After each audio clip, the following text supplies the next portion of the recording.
You are about to hear a vivid, minute-by-minute account of a routine fishing trip that went horribly wrong and the surprising series of small errors that turned a calm night into a tragedy.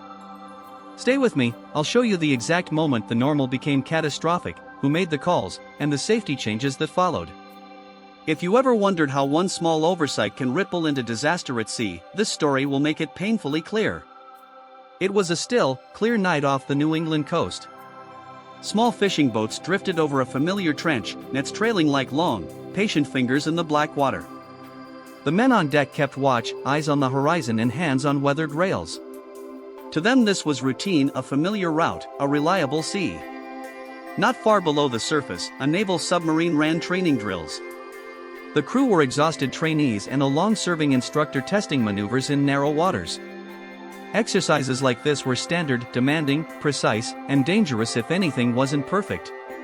At 11 p.m., the local trawler Maris set out from Harborview for a 5-day run. She was an old wooden boat, familiar to everyone in the harbor. Her captain had fished these grounds for years. This night was ordinary, clear skies, light winds, good visibility. He called a neighboring boat on VHF and told them he planned to rest for a while another hand kept the helm. The other captain acknowledged. A quick over and out and routine resumed. Below, the submarine finished a practice attack scenario and moved to a transit course. A trainee took the watch. The sub crept at periscope depth, then dropped deeper, tracking positions and logging contacts. Sonar reported several contacts, some surface boats, a Navy support ship. Most readings were normal. Then one contact began closing fast. Without visual confirmation on the surface, the sub's watch team classified the blip as a distant fishing vessel. The trainee eased the rudder. The ship's bow swung and the sub changed heading. For the crews on deck of the trawlers, everything looked normal. The Maris continued towing northwest through the trench. Minutes later, sonar alarms screamed. Wires and netgear scraped across the hull. The trainee shouted, the control room jerked, and the submarine's hull shuddered as synthetic lines tightened around its sail. The sub tried to surface, engines cutting, but the drag was sudden and violent. To the men on the Maris, a snag had instantly become catastrophic. The boat listed, water poured into the wheelhouse, and metal screamed under a force no fishing crew expected to meet in the open sea.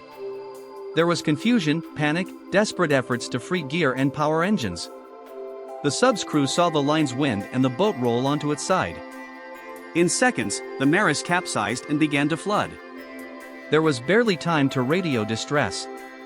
Then silence. At first, on nearby decks, men assumed the trawler had moved on. No one heard a mayday. The submarine, meanwhile, completed the exercise and reported no surface alarm to Naval Command. With daylight, debris began to appear, fish boxes, oil sheen, signs of something in the water no one had noticed overnight. A search began. Helicopters swept the area. Surface boats combed the trench. Divers later found the trawler on the seabed, largely intact but lying on its side. Over the following weeks, salvage crews raised the hull and investigators examined every inch. The wreck showed little structural damage, electrical equipment had corroded from saltwater but the hull itself was not ruptured. The official investigation pointed to a chain of human and procedural errors.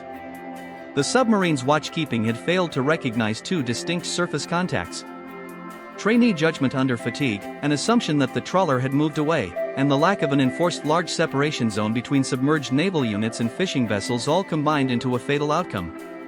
In response, the Navy revised its practice protocols, larger separation distances, mandatory surfacing in training areas, and stricter rules about when trainees can control course in congested waters.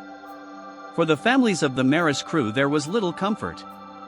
A memorial plaque in Harborview remembers the 4 who did not return. Small, routine choices, a turn of the wheel, a momentary radio silence, the decision to let a trainee take the watch, became the difference between a normal night's fishing and a disaster. The lessons learned cost lives, and they reshaped how soldiers and fishermen share the sea.